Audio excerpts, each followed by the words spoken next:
दोस्तों, मैं मधुसूदन तिवारी, आपका दोस्त कम होस्ट। आप देख रहे हैं क्रांति की आवाज। चैनल को लाइक करें, सब्सक्राइब करें, बेल आइकॉन की बटन दबाएं। यदि आपको यह वीडियो पसंद आए तो इसे शेयर करना ना भूलें।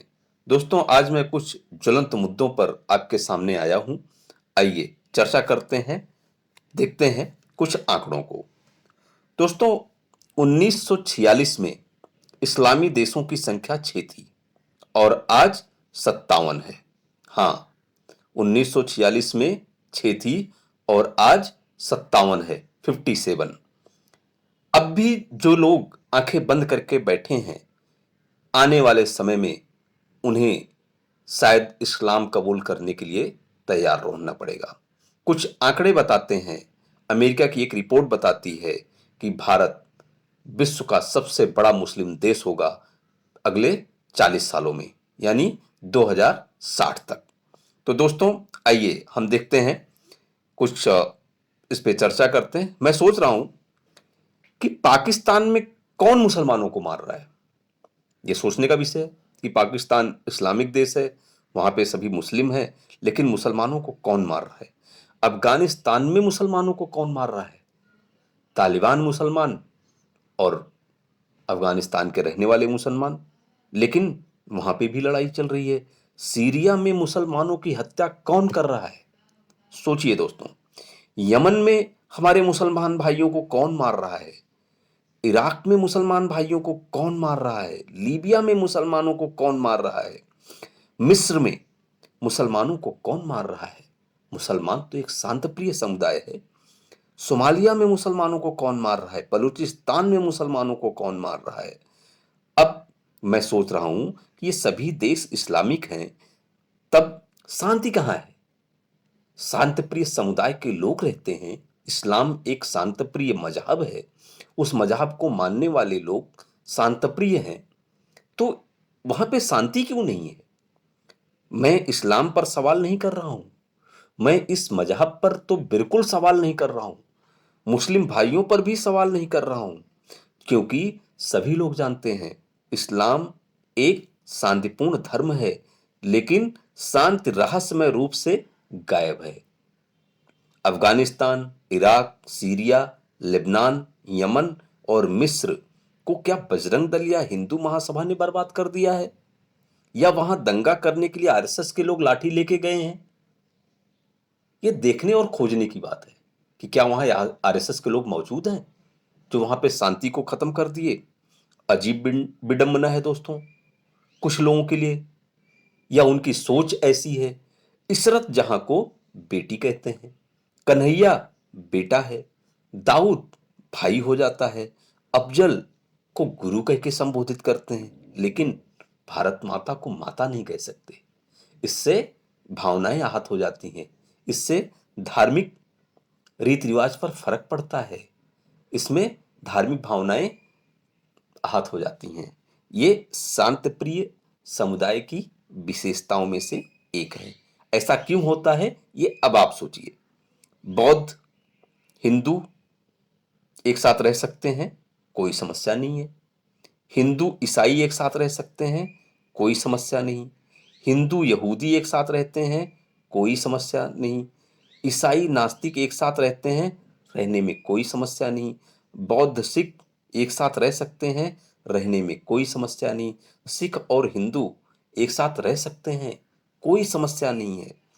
लेकिन अब थोड़ा ध्यान दीजिए, मुस्लिम और हिंदू एक साथ रह सकते हैं, नहीं रह सकते, समस्या है। ये मैं नहीं कह रहा हूं, ये सभी थानों में दर्ज दंगे और वहां पे होने वाले जो हैं हिंदुओं पर मुसलमानों के आक्रमण या मुसलमानों से हिंदुओं के लड़ाई झगड़े के एफआईआर आप देख सकते हैं। मुस्लिम बौद्ध रह सकते हैं, नहीं रह सकते, समस्या ही समस्या है। आप म्यांमार की घटना को देख लीजिए। मुस्लिम ईसाई एक साथ रह सकते हैं, बिल्कुल नहीं रह सकते, समस्या है। आप पूरे वर्ल्ड के किसी भी हिस्ट्री को देख लीजिए, लड़ रहे हैं। मुस्लिम जीवास, अरे बिल्कुल नहीं भाई, इजराइल को कोई नहीं मानने को तैयार है। मुस्लिम और नास्तिक, समस्या है। मुस्लिम मुस्लिम एक साथ रह सकते हैं, सबसे बड़ी समस्या है। उदाहरण के लिए देखिए, जहां जहां मुस्लिम बहुसंख्यक हैं वहां वे सुखी नहीं हैं। सीरिया, लेबनान, अफगानिस्तान, पाकिस्तान, कहीं पे भी देख लीजिए। लेकिन जो दूसरे लोग इनके साथ रहते हैं, दूसरे समुदाय के लोग, उनको भी ये नहीं रहने देते हैं। मैं नहीं कह रहा हूं, ये आंकड़े बता रहे हैं, ये देशों की स्थितियां बता रही हैं। भाई मुस्लिम सुखी कहां पर नहीं है, ये भी देख लेते हैं। गाजा में हमारे शांत प्रिय समुदाय के भाई लोग सुखी नहीं है, इजिप्ट में सुखी नहीं है, लीबिया में सुखी नहीं है, मोरक्को में सुखी नहीं है, ईरान में सुखी नहीं है, इराक में सुखी नहीं है, Yemen, Afghanistan, Pakistan, Syria, Lebanon, Nigeria, Kenya, Sudan, हर जगह पर समस्याएं ही समस्याएं, सभी मुस्लिम राष्ट्र, लेकिन मुसलमान बिल्कुल सुखी नहीं है। अब गौर कीजिए, मुस्लिम या शांत प्रिय समुदाय सुखी कहां पर है? जहां पर इनकी संख्या कम है। तो संख्या कहां कम है इनकी और सुखी हैं? ऑस्ट्रेलिया में, इंग्लैंड में मुस्लिम सुखी हैं, बेल्जियम में मुस्लिम सुखी हैं, फ्रांस में मुस्लिम सुखी हैं, इटली में मुस्लिम सुखी हैं, जर्मनी में मुस्लिम सुखी हैं, Sweden, USA, Canada, Bharat, Norway, Nepal, इन सभी जगहों पर मुस्लिम समुदाय के लोगों की जीवन शैली में, इनके रहन सहन में, इनके काम धंधों में उन्नति है। ये सही तरीके से रह रहे हैं, सुखी हैं। लेकिन ये दुखी कहां पर है? जो इस्लामिक देश नहीं है, मुस्लिम समुदाय वहां पे दुखी भी है। और देखिए, उन्हीं देशों को दोषी ठहराते हैं जो इस्लामिक नहीं है, जहां मुसलमानों की लीडरशिप नहीं है। कभी मुसलमानों को सीरिया में हो रहे आतंकवाद के खिलाफ, नाइजीरिया, अफगानिस्तान, पाकिस्तान में मुसलमानों के साथ होने वाले भेदभाव पर आपने कभी बोलते हुए नहीं देखा होगा, कभी इस पर मीटिंग करते हुए नहीं देखा होगा। लेकिन Bharat, Nepal, France, America, England या अनेक गैर मुस्लिम देशों में मुस्लिम उत्पीड़न के खिलाफ आपने इन्हें मीटिंग करते हुए, तख्तियां लेके घूमते हुए, शासन प्रशासन के लिए परेशानी उत्पन्न करते हुए, सड़कों पर आंदोलन करते हुए हजारों बार आपने देखा होगा। लेकिन कभी आपने मुस्लिम जो देश हैं, इस्लामिक देश हैं, वहां पे मुसलमानों की क्या समस्या है उस पर कभी आंदोलन करते हुए किसी मुस्लिम संगठन या मुस्लिम भाई को नहीं देखा होगा। तो ये विशेषताएं हैं। अब आप सोचिए, मुस्लिम हमेशा उन देशों के ऊपर आरोप लगाते हैं जहां वे सही तरीके से रहते हैं, जहां उनके अधिकार सुरक्षित हैं, जहां उन्हें उन्हें शांति से जीवन यापन का मौका मिला है। और मुस्लिम उन देशों को बदलना चाहते हैं जहां पे वे अल्पसंख्यक हैं, और बदल कर वे उन देशों को उसी तरह कर देना चाहते हैं जहां पे वे सुखी नहीं है। जैसे Pakistan, Afghanistan, Iran, Iraq, Syria, Libya, इस तरह से वो उन सभी देशों को इस्लामिक देश बना देना चाहते हैं जहां पर वो गैर इस्लामिक देश हैं। अब थोड़ा देखते हैं दोस्तों कि शांत प्रिय समुदाय और शांत प्रिय धर्म के संगठन कौन हैं जिनके द्वारा ये इस्लामिक देश बनाना चाहते हैं।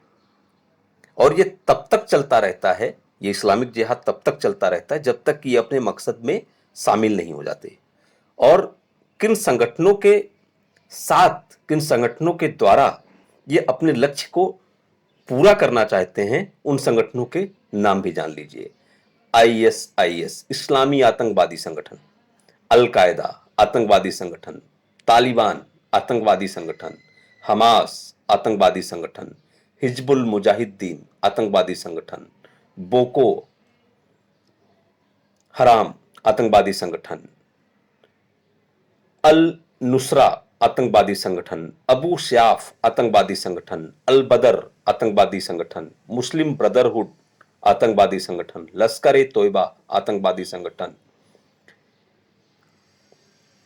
जेमाह इस्लामिया आतंकवादी संगठन, अब्दुल्ला आजम ब्रिगेड आतंकवादी संगठन आदि। और भी ऐसे बहुत से संगठन हैं जिनके द्वारा ये इस्लामिक राष्ट्र की स्थापना करना चाहते हैं। और गौर करने की बात है कि कोई भी मुस्लिम, कोई भी धर्मगुरु, कोई भी संगठन इन संगठनों के खिलाफ कभी भी तख्तियां नहीं उठाता, कभी भी सड़क पर आकर इनकी खिलाफत नहीं करता, इनके खिलाफ आंदोलन नहीं करता, सरकार या प्रशासन को इनके खिलाफ कोई सूचना नहीं देता है। आप इसको देख सकते हैं, जो कुछ भी होता है एजेंसियां खुद करती हैं, कोई मुस्लिम संगठन इनके खिलाफ कोई सूचना कभी नहीं देता है।